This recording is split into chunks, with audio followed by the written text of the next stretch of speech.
Le Paradis, c'est une histoire d'amour entre deux garçons dans un centre de détention pour mineurs délinquants. C'est une ode à la liberté, c'est cette liberté que ces deux amants s'offrent. L'inspiration première, c'est les écrits de Jean Genet, c'est son court-métrage Un chant d'amour. Genet aussi, pour son côté très politique, c'est quelqu'un qui a énormément milité, qui a beaucoup écrit sur des luttes armées. Donc il y avait vraiment l'envie de dresser aussi une critique de la carcéralité des mineurs et aussi de raconter une histoire d'amour moderne qui serait peut-être dégagée des conflits liés au dépassement de la honte ou à l'inhibition qu'on retrouve souvent dans les films mettant en scène l'amour entre deux garçons. Là, c'était l'idée de vraiment donner à voir presque une fable amoureuse avec des conflits plutôt liés réellement à une histoire d'amour, c'est-à-dire le manque, l'abandon, la trahison, la passion. Alors moi, je joue du coup William dans Le Paradis. Finalement, dans le film, c'est celui qui est le plus spontané, qui se pose moins de questions, qui va trouver un allié, une vraie famille en fait. Parce que c'est plein de jeunes mais qui ont chacun leur solitude et ensemble ils vont créer leur famille à eux. Et ce qui m'a plu dans ce personnage, c'est aussi sa grande sensibilité. Il arrive et au début on peut croire que c'est quelqu'un de très viril, de brutal, et finalement c'est celui qui est le plus à fleur de peau, le plus sensible. Et en fait il va s'ouvrir tout au long du film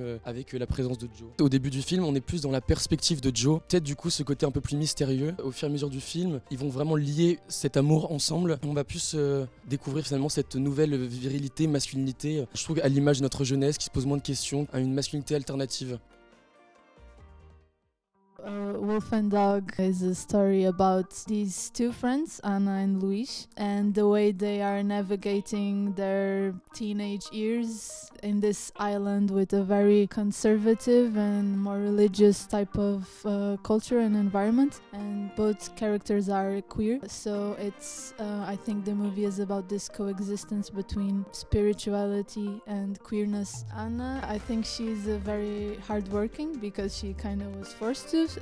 Because of like her socio-economic background from her family. She's not from a very wealthy family. You can see from the movie that her father is not around, so she kind of had to take the lead and help her mother in a lot of tasks and work. She really feels this desire to leave the island and see what's beyond and see the world. I think she has a very silent, rebellious side to her.